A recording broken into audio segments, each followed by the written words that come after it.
Good morning. My name is Dr. Tapring Michelle Pequato, Executive Director of NSPN, and I want to thank you for joining us. Again, this is the third day of our webinar series on science policy for communities. And today it is my pleasure to introduce our guests that are going to be talking to us about coalitions. So we have Adam Wrigley from the California Chamber. He is Vice President of Advocacy and Strategic Partnerships. And we have Arielle from South Carolina, and she is our coalitions coordinator at NSPN, talking to us about the coalitions that we're building to ask candidates questions, not just how do they think, but also how are they going to make policies and are they going to integrate it? Are they going to integrate evidence-based policy making into their decision making? So we are going to sort of have a dual kind of separate conversation for each one of your guys' paths. But I would like, before you guys really get into any tips and tricks on coalition building, please share how we can become you one day as we grow up and are seeking opportunities as a scientist and your background and in policy and what we could do to become more like you as we're learning and becoming inspired.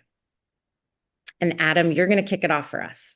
Okay, well, I'll start with be careful what you wish for. I don't know if you want to be me, but thank you Fair. for the opportunity to speak. As T'Pring mentioned, I'm over at the California Chamber of Commerce, and by way of background, I call myself a recovering attorney. I did environmental law for a number of years before coming over to the California Chamber to do advocacy for a lot of their environmental portfolio for the business community. And a lot of my work revolves around building coalitions to effectively persuade the legislature on a number of different issues.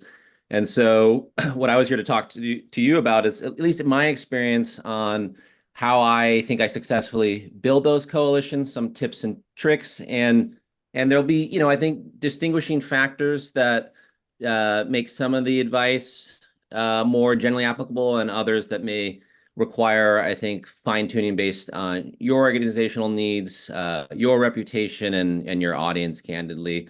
Obviously, at the California Chamber of Commerce, we represent about 25% of all private sector in California.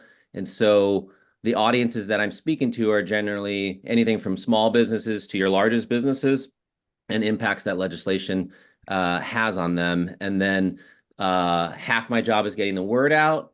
And the other half is obviously advocacy once we establish a position. And so I think I can separate, whether you're talking to a business audience or NGOs or government or whoever you're trying to build a critical mass of voices. The number one question I always ask is, will the target group know who I am when I first approach them? Because candidly, with the California Chamber of Commerce, if I'm talking to businesses, I have the pleasure of having the reputation of a 125 plus year organization. And that gives me a leg up in terms of I generally don't have to start with who I am. But if you are a entity whose reputation maybe isn't 100 years old, or it's approaching a group that you've never encountered before, one of the really important things is to establish at the front end who you are, because we're all very busy professionals, and you get a lot of spam. And if they don't immediately know who you are, your email may not be read past the salutation. And so that's just one tip. But I have the fortunate aspect of generally not having to do that. But that's just one recommendation I've found from other organizations when they're trying to get me on a coalition is, who are they? And that's the first question I ask. The other two really important questions when you're trying to get folks to join a coalition, they're generally going to ask, why should I care? And how does this help me on some level? And I know that's a bit maybe cynical, but I think generally speaking, in a very busy world, you're wondering, okay, this is someone trying to get me to do something. How does it help my organization or me personally? and why should I care about those issues? And they're somewhat intertwined, but on some level, like for example, a lot of us, hopefully all of us, care about climate change, but to get someone to actively go do something is, why should I care? Well, we care about climate change for a whole host of reasons. And then the next question is, why should I do anything that you're asking me to do? And so you have to answer those two questions, I think, ahead of time, so that in your pitch to them, you are articulating very clearly at the out front why they should care, and really how this coalition will help the cause and them personally, or their entity specifically. There are different ways to go about it. Some folks do a massive blast that are just, I'm going to canvass as many organizations, as many entities as possible, and I'm going to make this email very generic, but very, very easy to blast to. And so it's not personalized, and it's really, I'm going to go for a numbers game. Depending on how large a coalition you want, that may be the strategy you need to employ, but you will have a much smaller percentage of conversions of email to successful coalition sign-ons from our experience, versus a more tailored approach. You specifically sought out that organization. You went to the right contact in there, which is one of the most important pieces of soliciting, is, did you go to the right person in that organization? And so half the battle sometimes is finding out who in the organization makes those calls, or who you have a relationship in that organization to get you to the right person. Because a cold email or a cold call to the right person who you have zero relationship with may be less successful than, candidly, a few rungs down, but that person helps connect you to the right person. So oftentimes when we're doing a coalition build, we figure out these are all the entities that should care. These are all the contacts we have at those organizations.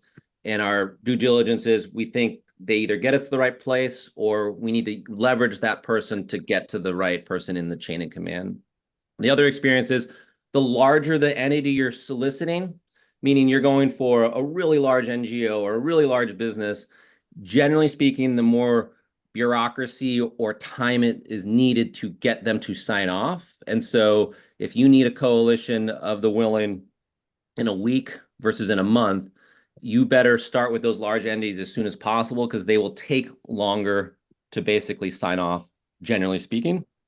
And so just also managing the time frame you're looking at, in terms of, I need to get everyone on the train by this point in time.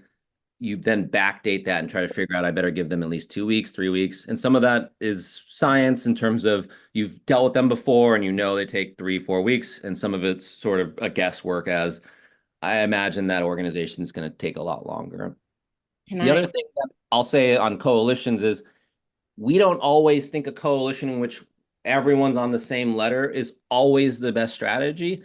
And so you can build a coalition that's actually all rowing in the same direction, but firing from their own individual entities. It's a lot harder to manage, but on some, at least in my world, if you're trying to persuade a legislator, or someone in a state agency, for example, there is more effect sometimes if they're being hit from multiple entities from all different angles, saying, this is important to me, this is important to me, this is important to me, versus one uniform voice on a letter, in which they see there's 50 organizations, but they may have only heard from the lead organization. And that's a balance you have to make, where sometimes you realistically cannot get 50 organizations to actually actively do something, and you don't have message discipline. And so you make that trade-off of, I can get them all in the letter, I can convey that they are all behind this, but realistically, 1 to maybe 5 organizations are lifting the whole boat, and everyone's going along for the ride. And so those are different strategic decisions. But generally speaking, for a coalition, we're thinking we're all on the same leather, we're all under the same message. And there's usually at least one or more leads that are setting up the meetings, conveying intel back to the group, and basically orchestrating if they need you to touch this office, or they need you to go reach out to this particular entity. There's some conductor, so to speak, kind of managing that. And a coalition lead, you're expected to do that and really help streamline the process, because you're the one instigating all of this. And so those are like the main tips that I'd say are helpful for coalition building. And I structured this at a 30,000 foot level given the audience, but to Pring, I don't know if it's helpful to have folks drill down with questions or to I pause think, there. yes, please ask questions. And we'll have a little bit more time, but I have some questions for you because our audience are mostly very early career. Some are graduate students, most are graduate students. And I would like to take an even higher level of what do you mean by coalition? So in Mm.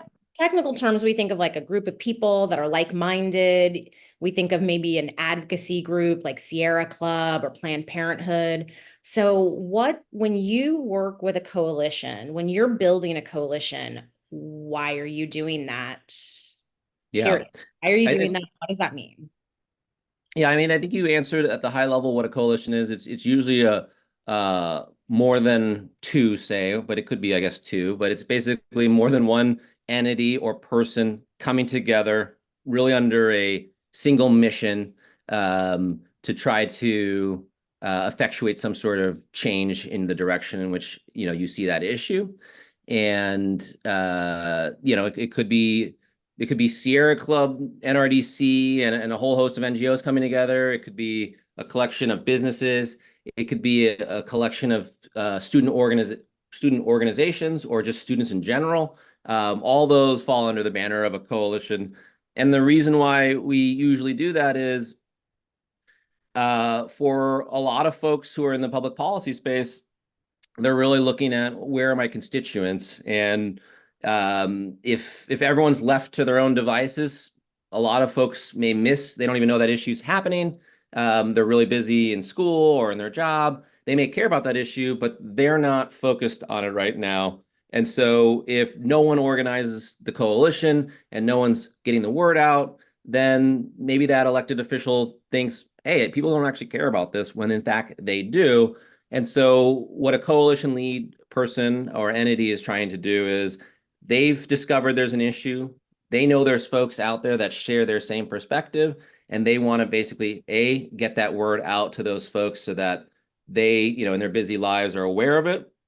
And then second, make their lives as easy as possible to engage on an issue in which, as I mentioned, they may care about climate change, but they have children to take care of or assignments they have to do or a ton of work on their plate, and so they're not necessarily thinking I better get out there on the Capitol steps to do X, Y, and Z. But that coalition lead says, I've made it really easy for you.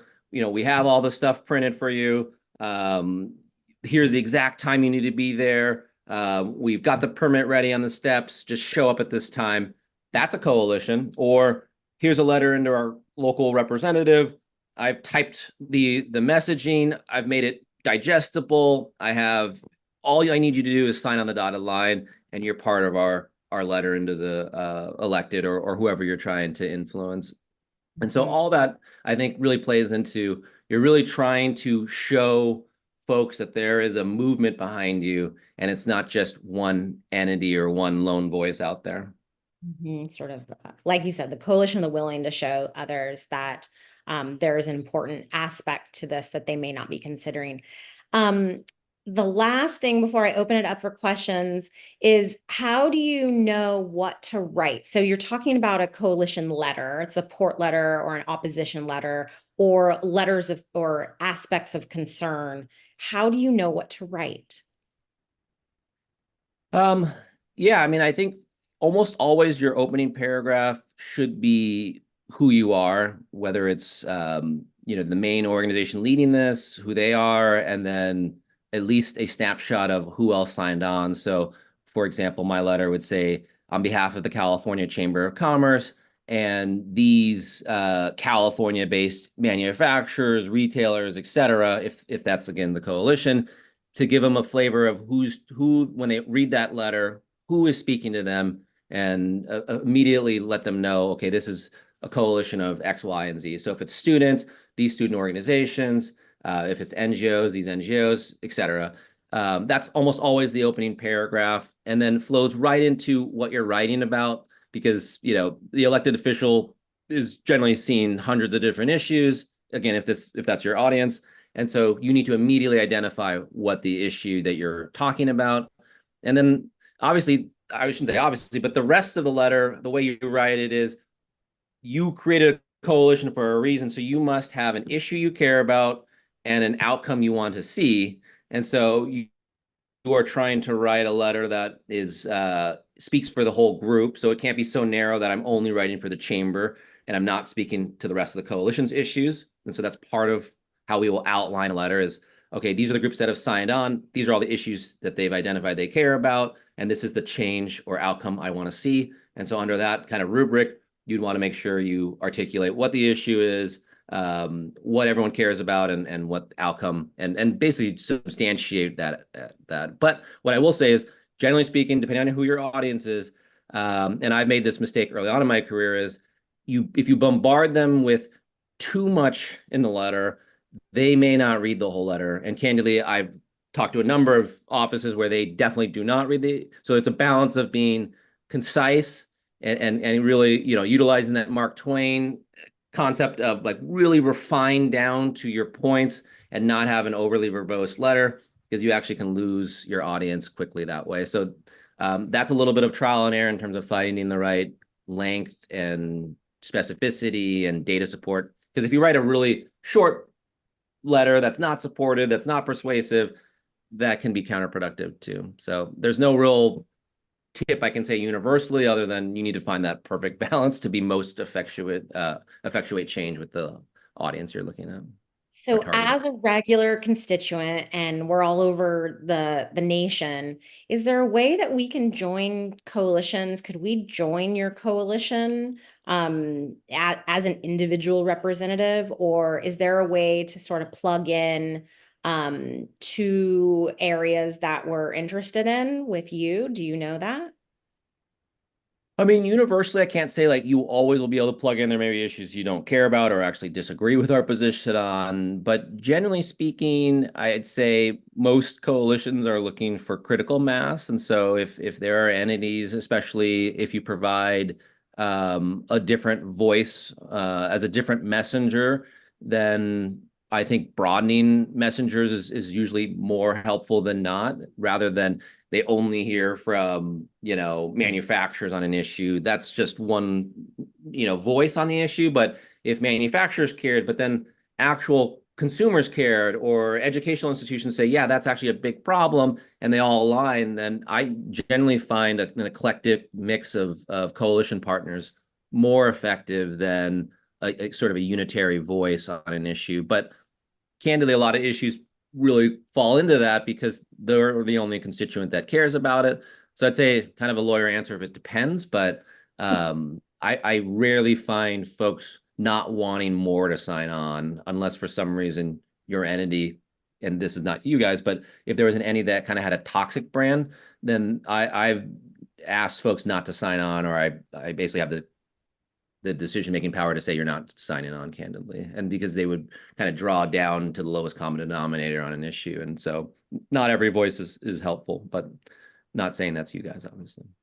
Right. So if, we connected with you and we live in California and we're, I not signed on for an organization, maybe I could do the meet and greets, like on the ledge day that you're going around, and I could join you in meetings and say, this topic aligns with my thinking and this is why it's important to me. So I may not sign on to a letter, but I might be able to participate with my voice in some other way. So Yeah, I want ledge days are really, yeah, that's a really good point to bring. Ledge days, I mean, there's nothing more persuasive than having physical presence in a member's office, especially if you're in their district. Again, I'm probably focused more on legislative just from my experience, but I think this could be applicable to whoever you're really trying to influence or persuade. Is a letter is one thing, but there's enough degrees of separation that they may weigh that differently than you're physically in their office saying, this is important to me and why you should care. And so if I could get folks to actually show up to things, that's the gold standard. Great. Well, thank you. I want to open it up a couple more minutes before we switch over. Does anyone have questions, or did I miss any questions from the chat? No. Jump on video or raise your hand or just chime in.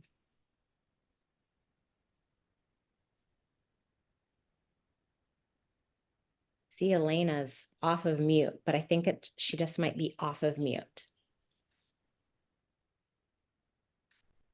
And then she promptly went on mute.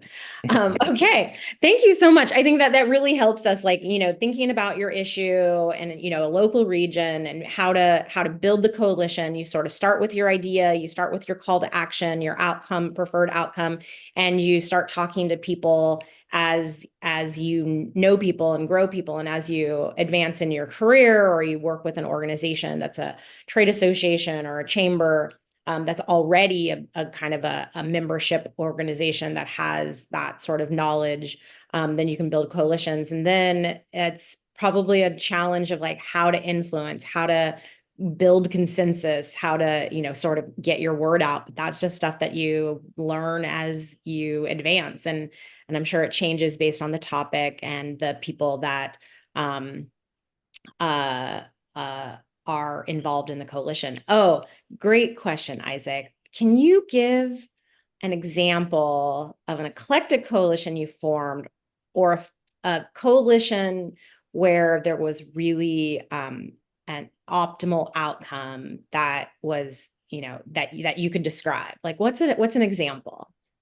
I mean, we have a couple. Yeah, well, my litmus for success is somewhat different. I basically got a CEQA reform bill that had NRDC and chamber on the same side of an issue, but it didn't ultimately make it to the finish line. Explain NRDC. The Natural Resources Defense Council is one of the most influential environmental NGOs in the country. They're a national organization that effectively champions the issues of the environment. And so, as you might imagine, sometimes what NRDC advocates for is opposite of what a business may think is the best. And I have to, sort of navigate that. And I actually worked at Earth Justice prior to my life in the chamber. And so I consider myself an environmentalist, but working with business, you sometimes find folks who are not, I think, fully up to speed on environmental issues and just looking at a bottom line.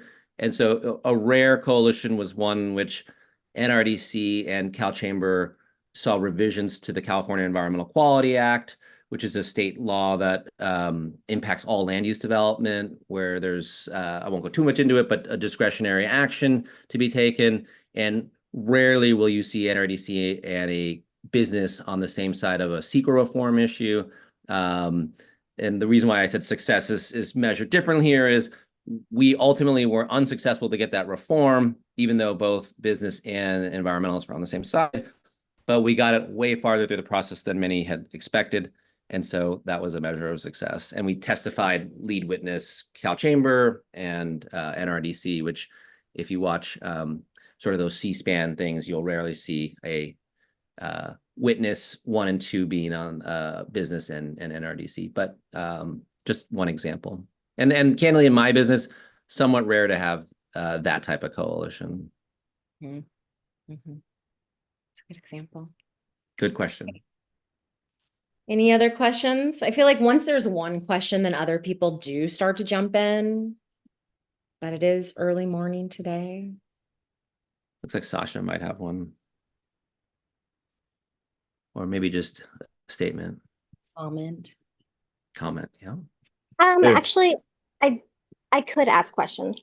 I've really liked hearing all the different experiences and places that people have worked or gotten experience. But I am nearing the end of my PhD and I'm looking for positions, but I'm also finding that I'm not quite sure what the name or the job titles are for positions I should be looking at. Yeah, You have and any? basically you said you're interested in environmental advocacy. Yes.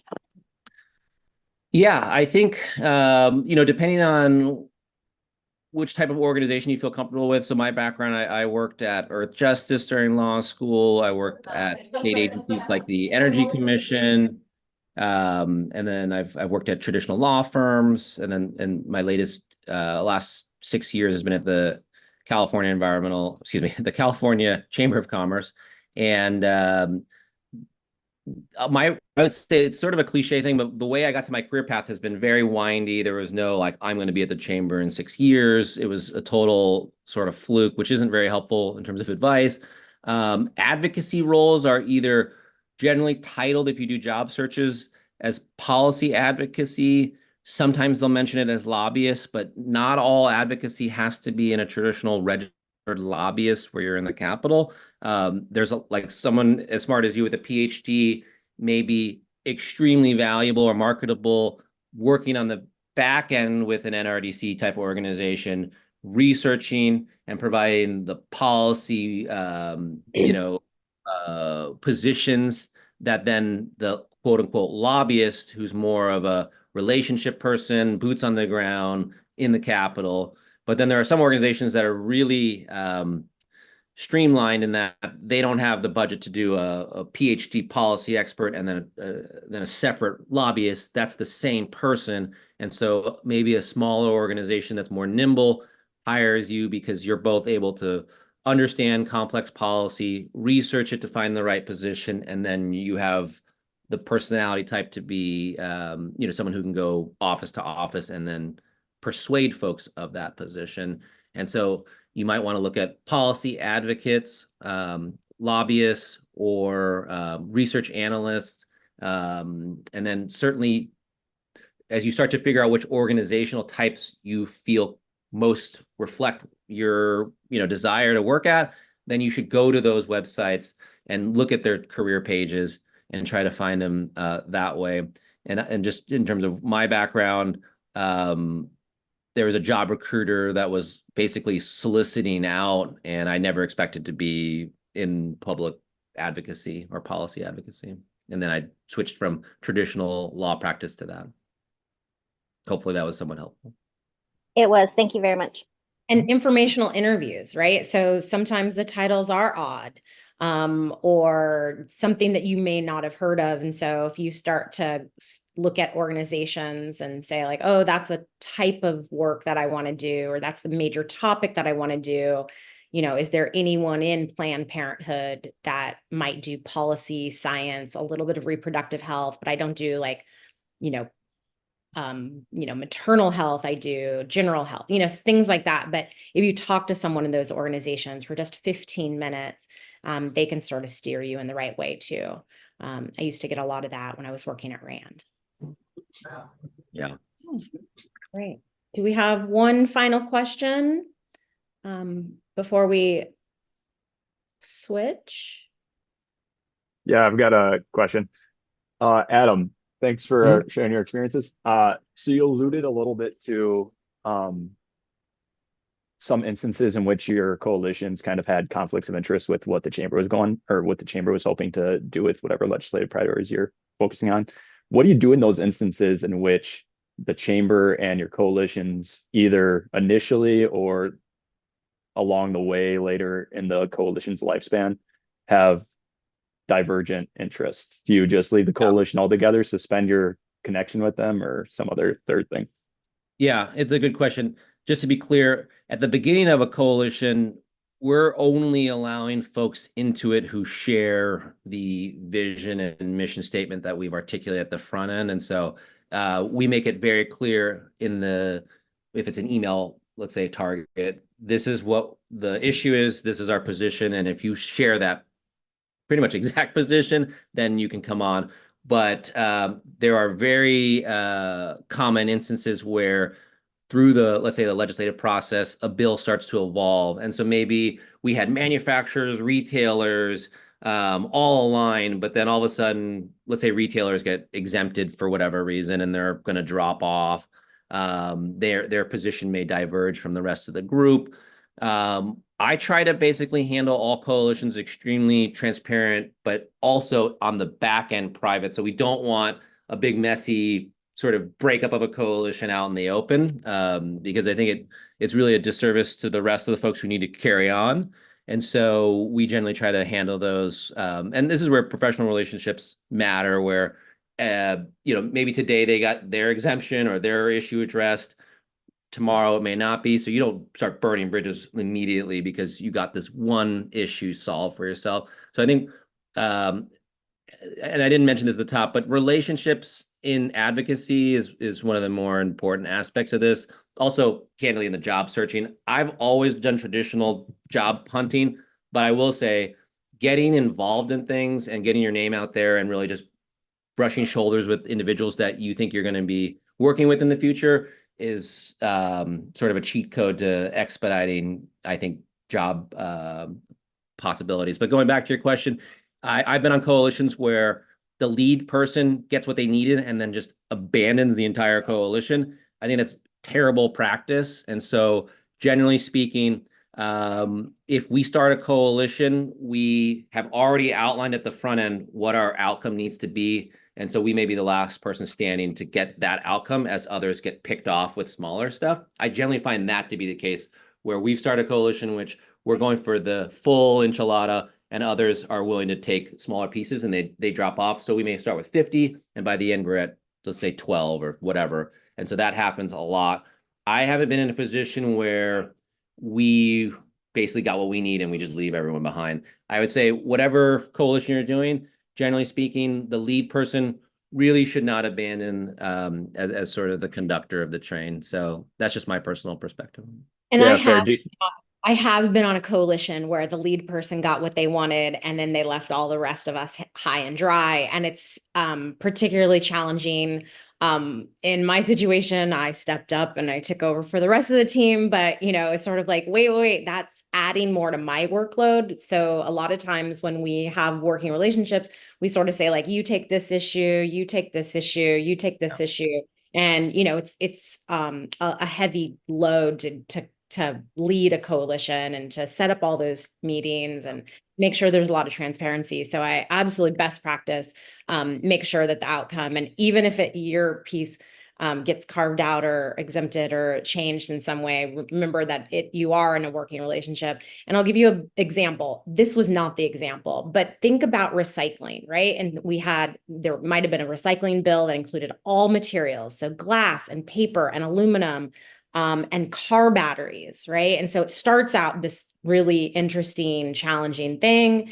And then, okay, car batteries are like, that's something different. We shouldn't have had it in the bill. And then glass is like, oh, that's something different. We shouldn't have had it in the bill. And then aluminum, that's something that we shouldn't have built. If I was the lead and I was aluminum, I can't leave paper all by itself. Right. And so I still need to work and I still need to, it's a smaller group, but, still take a little bit of the responsibility of be like, okay, well, what's a possible outcome for you? While recognizing, my employer now, is not aligned with that. So we need to, I can still shepherd it and I can still give you like intel and information and relationships, but just be careful because I can't stress enough. It's a relationship, building career, right? It's people, and that's the way it is, right? We're dealing with policies and policies, are for people. And so remember that we're all working. Thank Yeah, you. good luck at coalition again if you do the abandonment strategy, because people do not forget that you left them high and dry. And so in a business like this, it's all about your reputation, I think. Yeah. Well, Adam, thank you so much. I know you're probably on your way to work on a coalition right now. We're in off session in California, so maybe not. But I just want to, say thank you so much. Really interesting. NSPN is about growing your network. So add Adam from LinkedIn.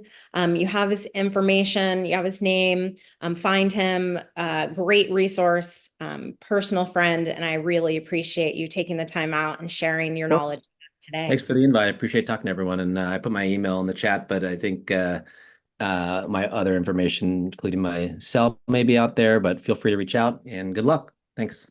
Thank you.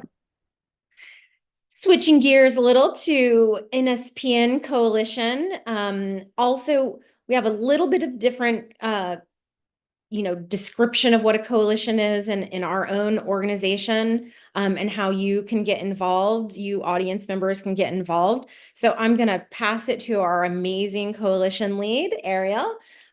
Take it away. Awesome, thank you, Tiffany. I have some slides, so I'm going to share my screen with you all. So bear with me for one quick minute. Can you all see my screen? Perfect. I'm gonna put your faces away so I can see everything. So as Tiffany mentioned, my name is Arielle and I am the coalition's coordinator here at NSPN, where I lead the Science on the Ballot program. And so Science on the Ballot, formerly known as Science Debate, is a program we seek to engage political candidates and the general public around society's key science and technology policy issues. And we do this in a nonpartisan way, whereby we seek to engage candidates, lay people, the media, to talk about science policy issues that affect people across the aisle, and to engage everyone in a discussion around where people stand on these issues. Because the idea is that when people go to advocate to their local representatives, when they go to the polls to vote, we want people to be as informed as possible of what will affect them at the local level. And so within this program, we have three big buckets for our goals. So the first is training, where we train people in nonpartisan coalition building. So how can you engage with stakeholders in your area, whether it be at the state or municipal level, to build these partnerships to get us to reach our goal of raising awareness around science policy issues that affect us, whether it be water-related policies, farming-related policies, healthcare-related policies, anything that's salient to us in our communities. Also, how do we find candidates? Where do you know when people are running? How do we know these schedules? These are the skills that we try to build in to our programmatic activities. And then lastly, media relations. So how do you pitch to media? What is media interested in? Is there a season to where we reach out to media to get coverage on the things we really want to raise awareness about within our communities? The second bucket is engaging. So actually doing the outreach to political candidates at local, state, and federal levels on science policy issues that are important to us. And the primary way that we do that is through our questionnaires, which I'll talk about in a couple of slides from now. And then the last bucket is raising awareness, which we talked a little bit about in the training bucket, but within this goal is not just about talking to candidates, but also our partners, people who are also in this so-called, or so to speak, sandbox of science policy and science advocacy, where we share what we're doing so that other folks can amplify our work, but it also goes in the other direction. So if our partners or people who are similarly aligned are giving trainings and events that are salient to people within our program, we cross-promote their events as well, so that everyone gets to have these really awesome learning opportunities. So who do we serve?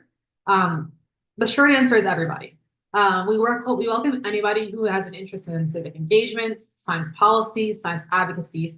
Overall, we have mostly early career scientists, PhD students, graduate students, but we also have folks who are mid and late career scientists as well. And we also have people who are not even in the sciences, but who are journalists and science enthusiasts. And so what we look for are folks who have a wider range of experiences. We want folks who are super experienced, and we want folks who have no experience. And the reason why is because at the end of the day, NSPN is a professional development organization. And so in coming to Science on the Ballot, what we hope to do is to give people the tools to either, if they want to pivot to work in science policy and science advocacy, by giving them the skills they can put on their CV and their resumes to talk about what they're able to do and to give them that language. Or if people want to stay within the sciences more traditionally and pursue this as a hobby and as a passion, give them the skills so that they can start these coalitions and grow them robustly within their home institutions, their home states, their towns, so they can begin to bridge that gap between what they learn in their professional degrees, and then how do we translate that and disseminate that and make it operationalized within our communities so that we can benefit our communities in a very direct way. And I'll touch on these skills listed in the bullet points a little bit more when I talk about our training section.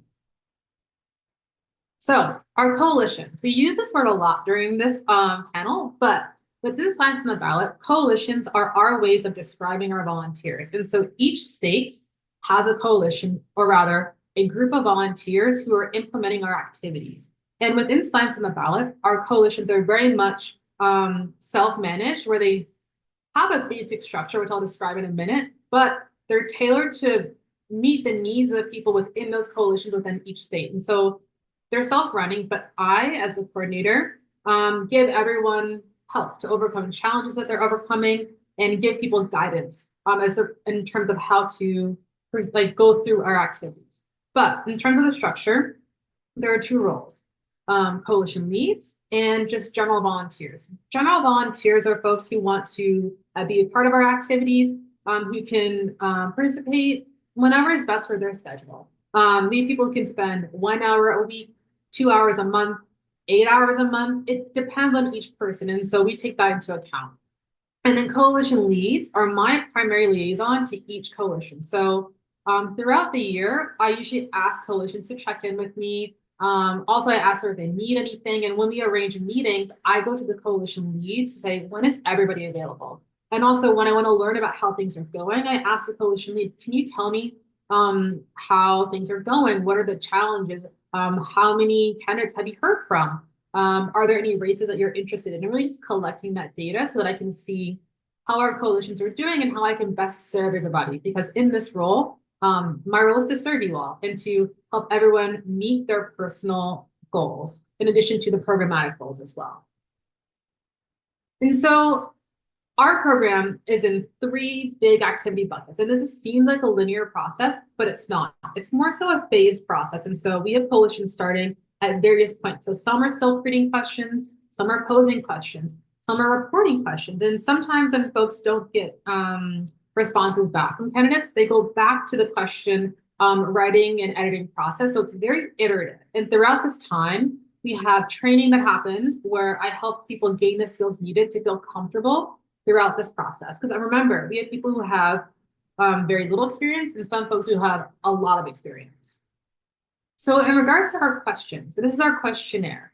What we ask coalitions to do is to develop 3 to 10 questions on key science and technology issues happening within their state. So we have a delineation here where it could be either the state that you live in or to be a state where you don't live in, but you're really passionate about. Because we understand that some people don't live in their home state or a state that's really has a special place in their heart. And so we allow for that flexibility in terms of how you choose to do your advocacy work. To help people understand how we want questions to be asked, we do provide a question bank, but also because we understand that people are coming from very different science disciplines. So we have folks who are from every single science discipline you can think of and technology discipline you can think of, but we ask everyone to pose questions in areas that are just relevant to your community. So in the event that your discipline's not necessarily represented in that way within your community, we give you the language to understand how to phrase those questions so you don't have to go through that learning curve. And I'll show an example on the next slide.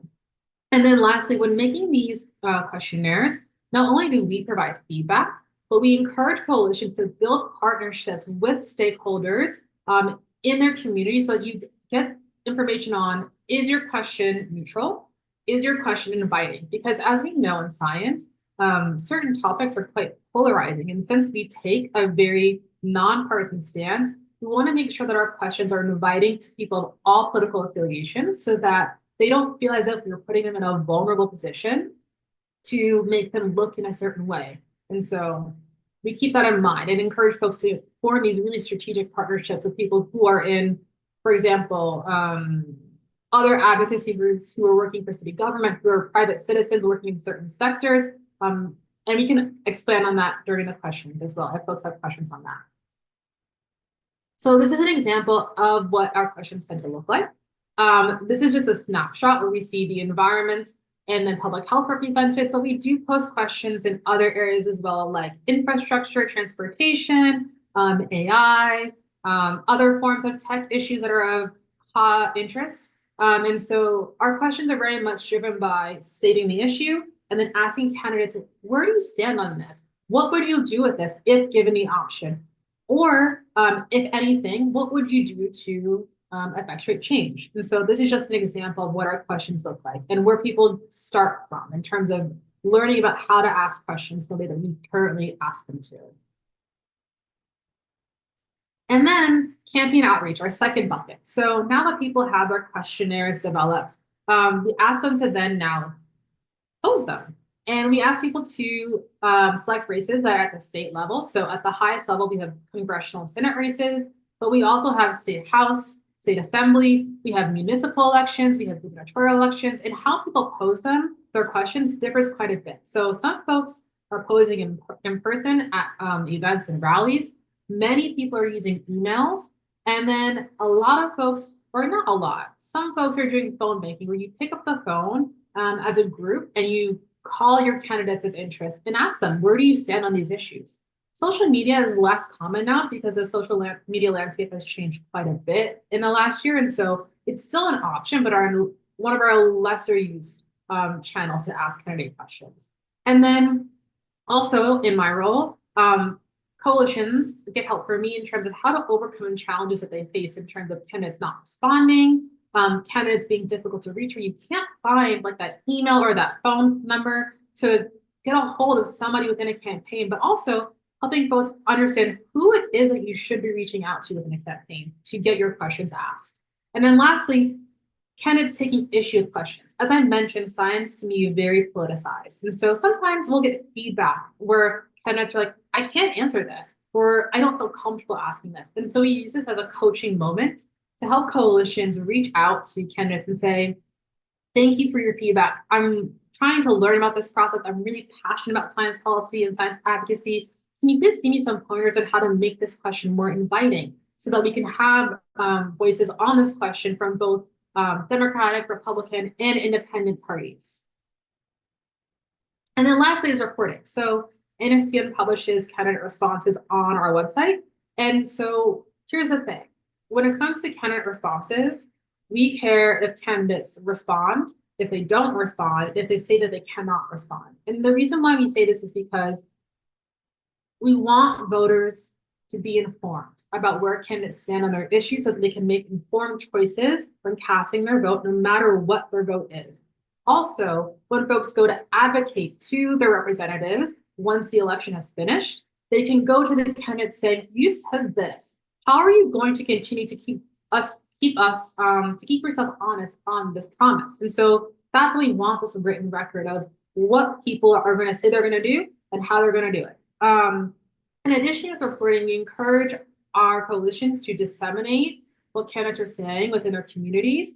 And then also we ask our partners and people who are in the same arena as us to amplify candidate responses as well.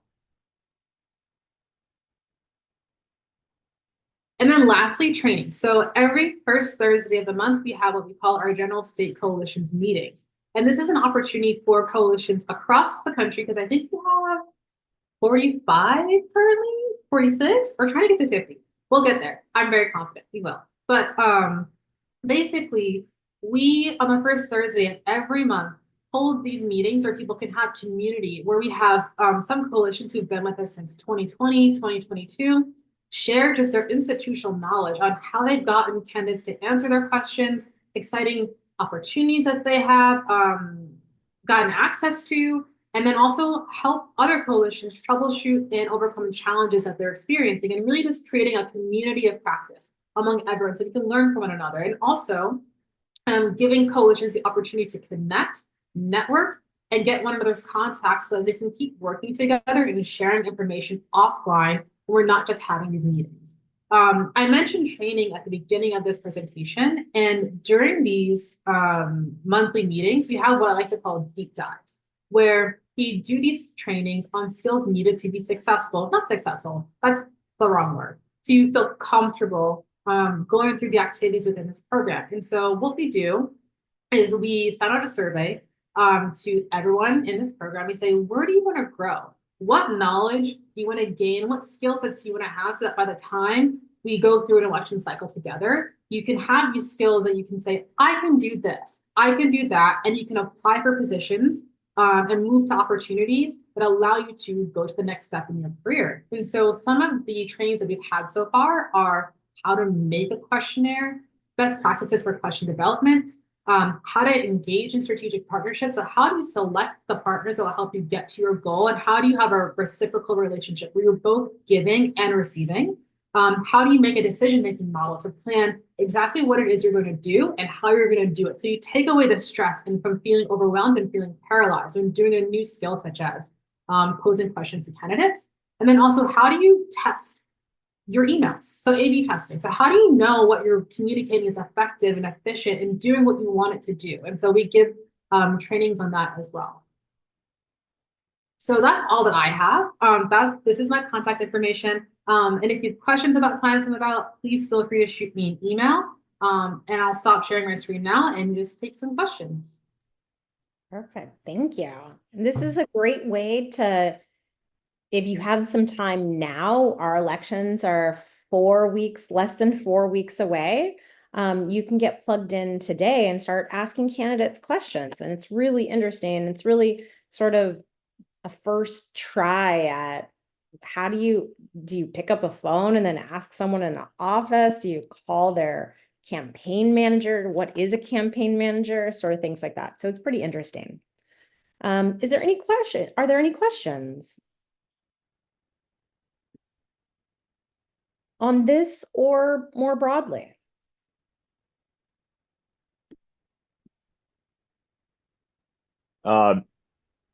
Kind of a unimportant question, but what few states are we missing from this coalition?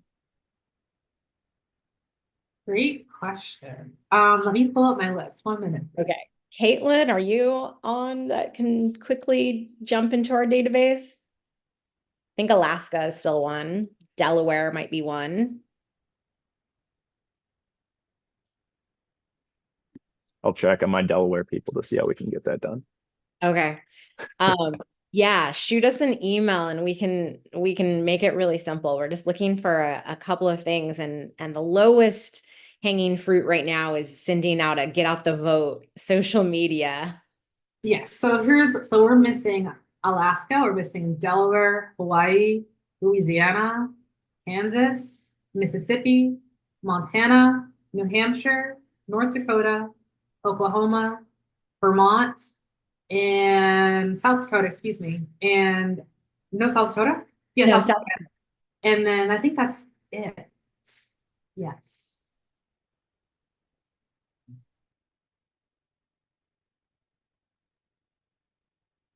Maybe we'll put up a social media and say, are you from any of these states? Definitely. And if anyone on here is not from these states but would like to pose questions on behalf of these states, we welcome that as well.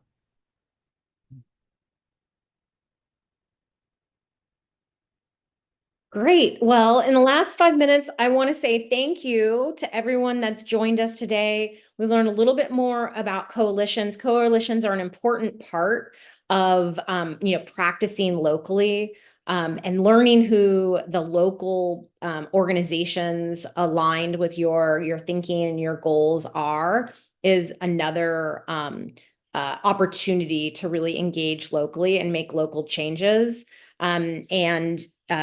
For our coalition, what we call coalitions at NSPN, it's another way to make sure that we are acting locally, acting statewide, to really make an impact and to provide accountability, and understanding and information to a greater audience. That's so important when we're participating in the legislative process, in policymaking process.